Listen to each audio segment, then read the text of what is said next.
कृष्णदास जी। जी बिल्कुल। तो एक बड़े गोकुल में एक अद्भुत भक्त हुए कृष्णदास जी। वो नंद महल जाते थे, ठाकुर जी को रोज माला पहनाते थे, बेहद प्रेम करते थे, ठाकुर जी के लिए रोज माला बनाते, माला जा करके पहनाता है, ठाकुर जी की आराधना करते, सुबह शाम कृष्ण कृष्ण कृष्ण कृष्ण बोलते, इसलिए नाम पड़ गया कृष्णदास। तो उन्होंने महाभारत में अनुशासन पर्व में पितामह भीष्म कहते हैं कि यदि 12 साल तक लगातार एक कार्य की जाए तो वो कार्य सिद्ध हो जाता है जी। ये उन्होंने सुन लिया।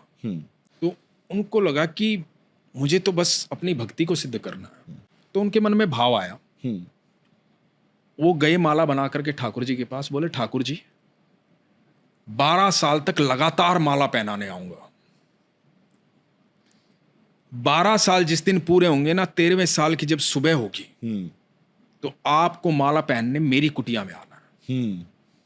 तो आज से 12 साल शुरू हुए। अब कृष्णदास रोज माला बनाते, रोज ठाकुर जी के पास ले जाते और रोज ठाकुर जी को याद दिलाते कि आज इतने दिन हो गए, ठाकुर जी 1 साल हो गया है, 11 बाकी हैं, ठाकुर जी 2 साल हो गए हैं, 10 बाकी हैं। तो रोज निरंतर ठाकुर जी के पास जाते, चाहे आंधी हो, तूफान हो, चाहे कुछ भी हो, ठाकुर जी के पास जाते रहते। 12 साल बीत गए निरंतर जाते हुए।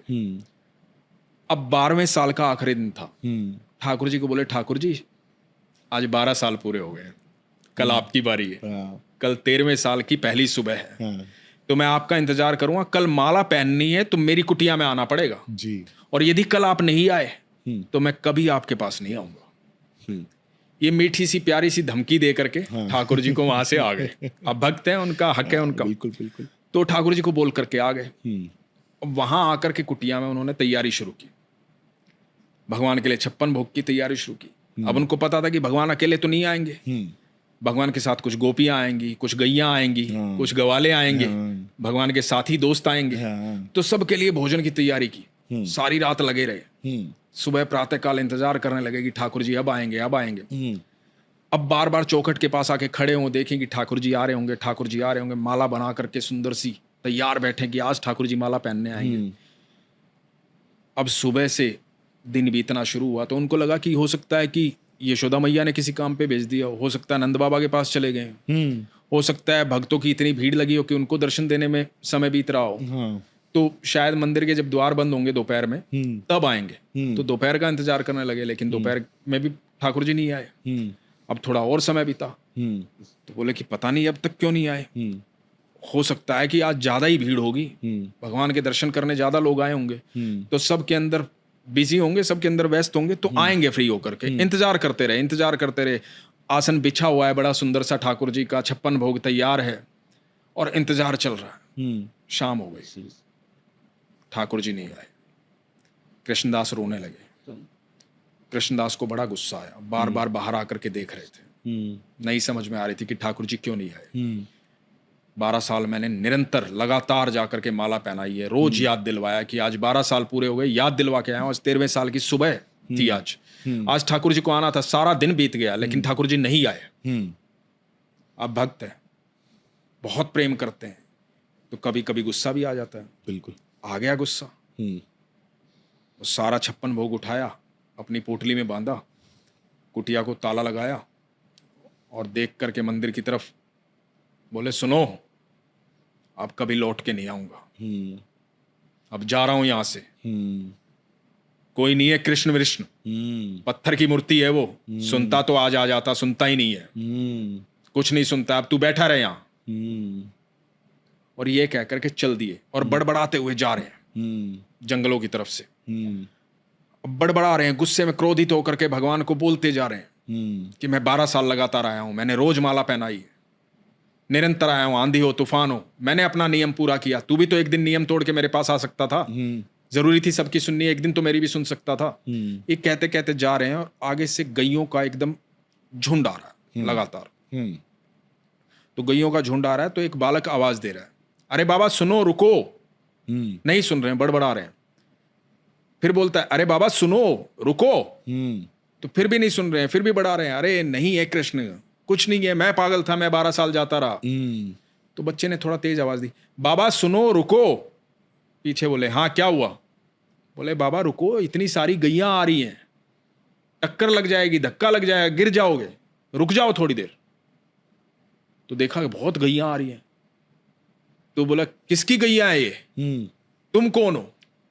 और बालक पीछे खड़ा है, सर पे साफा बांध के, हाथ में डंडा ऐसे पकड़ के गवाले की तरह, और देख रहा है। बोला अरे नंद बाबा की गैया है, मैं लेके आया हूं सारी गैया, तो थोड़ी देर रुक जाओ, सारी गैया चली जाए तब चले जाना।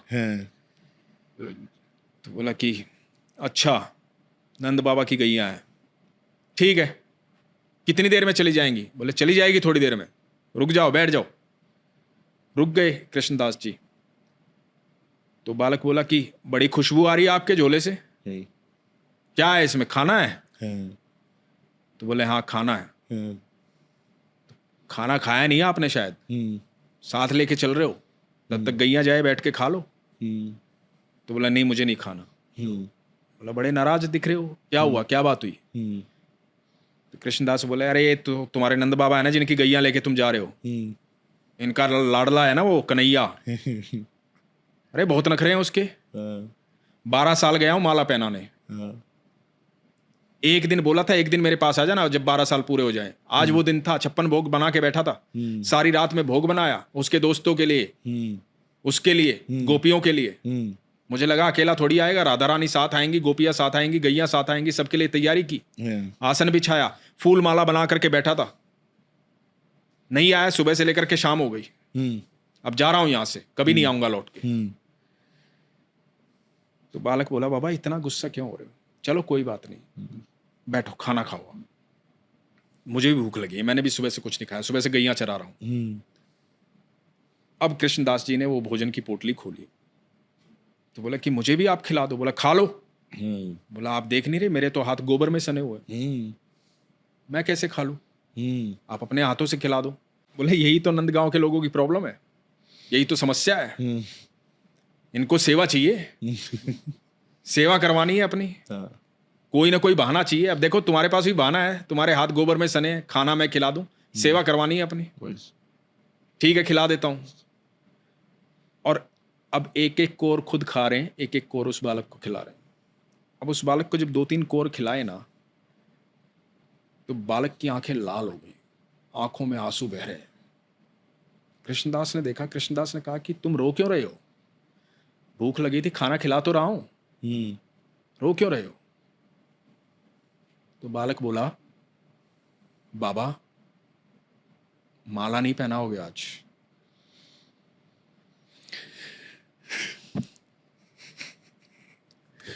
तो कृष्णदास बोले कौन है तू? बालक बोला बाबा रोज माला पहनाते हो ना, आज नहीं पहनाओगे?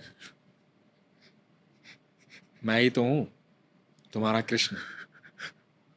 और भगवान प्रकट हुए, पीतांबरी पहने हुए, मोर पंखधारी, हाथ में बांसुरी लिए हुए, सामने खड़े हैं, मोटी मोटी आंखों वाले, घुंघराले बालों वाले। बोला बाबा जब तुम माला पहनाते हो ना, मुझे ऐसा लगता है कि मेरा आलिंगन कर रहे हो। आज सुबह से वो आलिंगन महसूस नहीं हुआ, सुबह से इंतजार कर रहा था, भक्तों ने बहुत भोग लगाया पर मैंने किसी के हाथ का खाना नहीं खाया, मुझे मेरे कृष्णदास के हाथों से खाना खाना था, मुझे कृष्णदास के हाथों से माला पहननी थी, इसलिए अब यहां आया हूं। पर बाबा तो बाबा नाराज थे, गुस्से में थे, गुस्सा कहां थमने वाला था। बोले हाँ मैं समझ गया, बहुत नौटंकी हो रही है तुम्हारी, बहकाओ मत मुझे, बहलाओ मत, भावुक मत करो, मुझे समझ में आ गया तुम क्यों आए हो। तुम इसलिए आए हो क्योंकि मैं अब सरकार के पास जा रहा हूं, राधा रानी के पास। अब जैसे ही तुमने ये सोचा कि मैंने सोच लिया मैं राधा रानी के पास जा रहा हूं तुम्हें छोड़ करके, क्योंकि मैंने सोच लिया है अब नाम कृष्णदास नहीं होगा, राधा दास होगा, अब तुम्हारे पास नहीं रुकने वाला। बस इतना सोचा ही था कि मैं राधा रानी के पास जा रहा हूं, तुम आ गए। यदि मैं वहीं जाकर बस गया तो तुम तो मेरे साथ ही रहोगे, तुम कहां जाओगे? तो मैं वहीं जा रहा हूं, नहीं रहना तुम्हारे पास। और कह करके कृष्णदास आगे आगे और ठाकुर जी पीछे पीछे, कृष्णदास आगे आगे, ठाकुर जी पीछे पीछे। अब बाबा बाबा चिल्ला रहे हैं ठाकुर जी, और कृष्णदास गुस्से में जा रहे हैं राधा रानी के पास। राधा दास और राधा दास बन करके पहुंच रहे राधा रानी के पास, और जब पहुंचे बरसाना, और जब राधा रानी को देखा तो वहां कृष्ण दिखाई दिए, और जब पीछे पलट करके कृष्ण को देखा तो वहां राधा दिखाई दी। वाह भाई, क्या बात है। तो राधा और कृष्ण तो एक ही है।